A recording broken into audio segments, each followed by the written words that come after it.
All right, guys, weekly stimulus for the week of September 9th.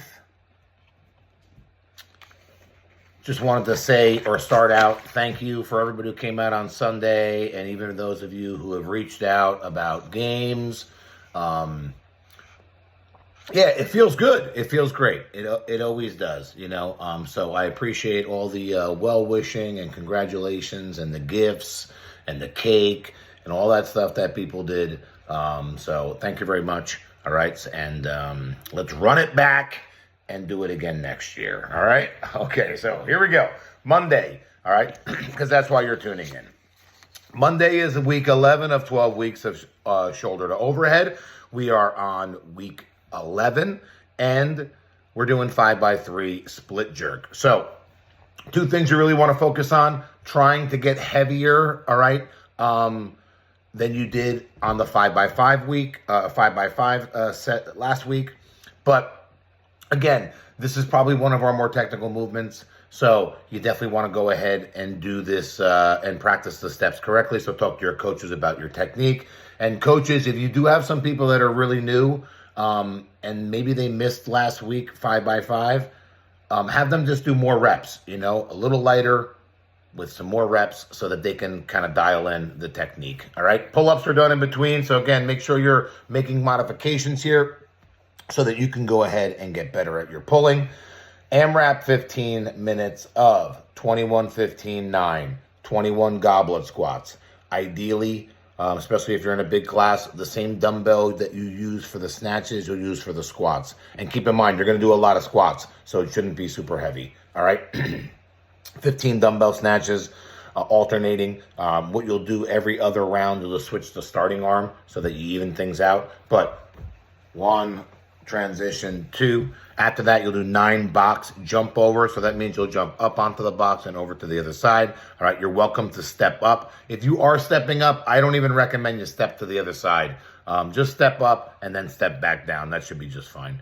All right, and then 3 wall walks. So to me, this is one of those workouts where you're going to rip through round 1, rip through round 2, rip through round 3, and you're going to look up at the clock, and you're pretty much going to have somewhere between 7 and 8 minutes left, maybe even more. So maintain a pace, okay? All right, on a workout like this, you want to try to do the last round fast. All right, Tuesday. Tuesday's in every 3 minute for 11 rounds. It's 9 toe to bar, 8 toe to bar, excuse me. It's 8 toe to bar. It's 40 double unders or singles or crossovers, and then it's 4 heavy-ish power cleans, okay? So you're welcome to make weight changes on here, all right? If you're not exactly sure what to do, keep in mind it is a total of 44 reps. You have a 3-minute time frame to do the work. You know, when we write workouts like this, we expect the total bar to be done in under a minute.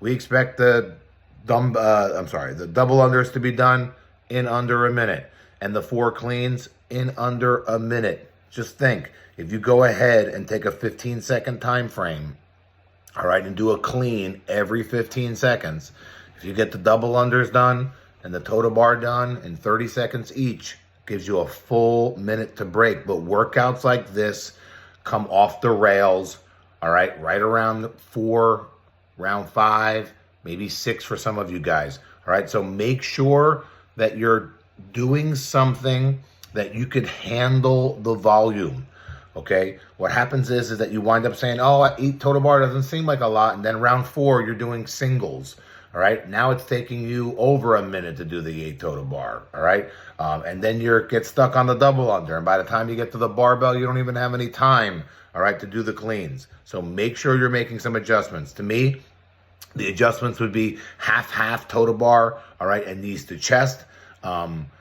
singles or crossovers, all right, maybe even 30, but don't drop the power cleans, all right? Time remaining is always a break. You guys that have a large class coaches, stagger them by 90 seconds. So heat 1 goes on the 0 or the beep, and heat 2 goes on the 90. That'll give you half the amount of people to manage on the cleans, all right? And it'll open up a lot of space on the rig for people to do toe to bar. All right, 9/11 is on Wednesday. All right, so again, we go back and forth all the time with 9/11 tribute workouts. And we've done, I mean, in my years, I've done probably 6 different versions. You know, Evelyn actually convinced me to do this version. Again, it's a repeat. It's a team event. Again, this is a tribute workout. It's 911 burpees. But you got to do it a certain way, all right? You're going to do 60 rounds, 60, all right, of I do 5 burpee, you do 5 burpee, Evelyn does 5 burpee, all right? So 5, 5, 5. You're just going to go around and around 60 times, all right? After you get to 60 times, that's going to bring you to 900, all right? What you're going to go ahead and do is you're going to go ahead and go on a run of 200 meters. So let's say you're on round 60, 5, 5, 5. That's your 15. You all go on a run. When you come back from the 200-meter run, you do all 11 burpees together, synchronized. So basically, all we care about that is that everybody's chest is on the deck at the same time. All right? So maybe I go first, this person second, and then a third person. We all stand up. We go down. Once everybody's chest is on the deck, you're going to go ahead and come up out of the burpee. All right. So, coaches, again, get them started immediately after the mobility, okay?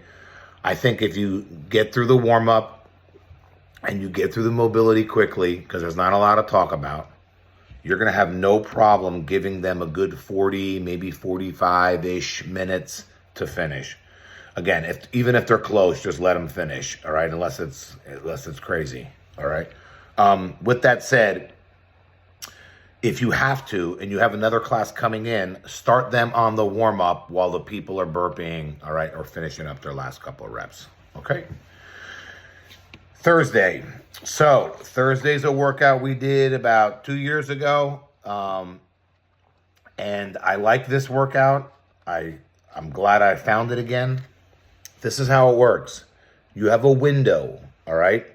0 to 2 minutes. 2 to 5 minutes, 5 to 9 minutes. There's no break in between the window. It's a running clock. It doesn't stop, okay? So I have to do a 200-meter run. After I come home from the 200-meter run, I got to chip away at 3 different movements, okay? I have 50 thrusters to do, 50 bench press to do, and 50 power snatches to do. All right. The thrusters and the power snatches keep as the same weight. I don't think you'll really have a lot of time for weight changes. But again, maybe this is where you talk to the coach and say to him, hey, I can do the thrusters at 95 or whatever the weight is, but the snatches, I don't really feel super comfortable with that. I want to go lighter. Talk to your coach and have the coach make a weight change for you when you're on the run. So basically how it works is this. 3, 2, 1, go. You go on the run. You come back. Any time remaining that you have in that specific interval, all right, you're going to chip away at reps of 50 thrusters, 50 bench press, 50 snatches. However, you must finish one barbell at 50 before you move to the next barbell at 50. So if I come back from the run and I want to do the snatches first, okay, all right, I got to do all 50 snatches. More than likely, you're not going to get that done in the first interval. So when you come back from the second run, you got to keep going and finish your snatches before you can move to the bench and more you can move to the thrusters, okay? Again, coaches, you might need to do a little work on a day like this time because of the bench presses and maybe some people making some weight changes. So talk to them and make sure they know that, hey, you know, worst case, if you can throw a couple of weights on there for me to do these exercises. So the runs go 2, 4, 6, 2, 4, 6, 2, 4, 6. All right, the time frames go all over the place. Coaches are going to need to write this on the board so that you know and tell them, hey, you're on a 400-meter run. Hey, you're on a 600-meter run, and so on. All right, so that's Run for Your Lives. That is Thursday. All right. Friday's a buy-in of 400-meter run, 400-meter farmers carry. That's going to take some time. When you come back from the 400-meter farmers, you can leave the dumbbells or the weights out on the turf.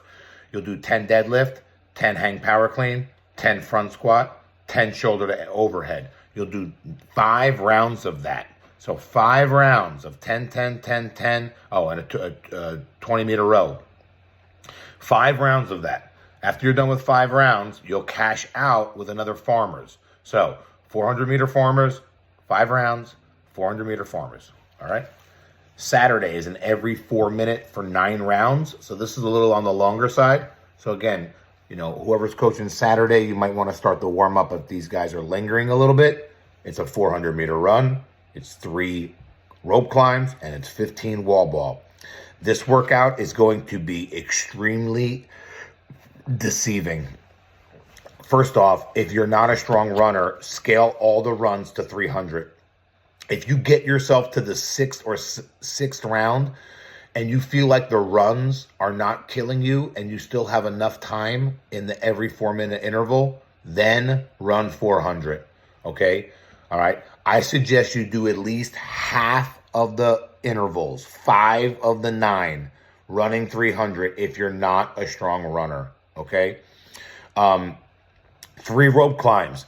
3 rope climbs, if you're climbing all the way up to the top, that's going to take you some time. More than likely, it's going to take you close to a minute. All right. 15 wall ball is going to take you right around 30 seconds.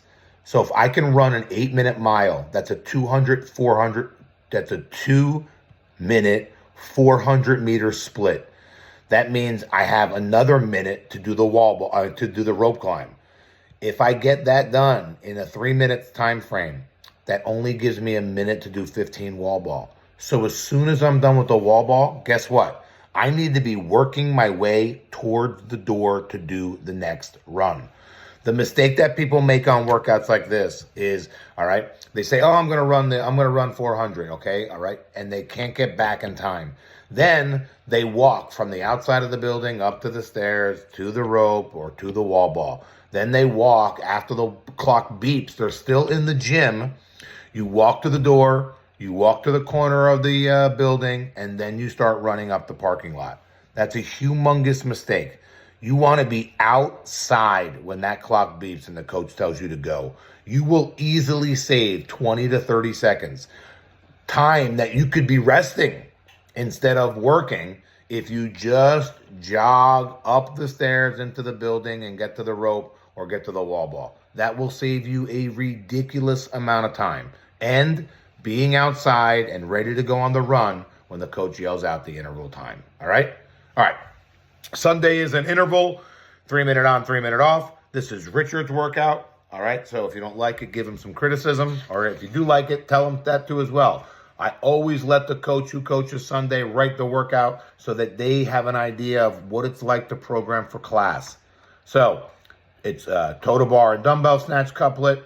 It's chest to bar single arm dumbbell thruster, and it's bar muscle up and dumbbell goblet lunges. Okay, Richard will have scales for the bar muscle up. That's our week. Good talk.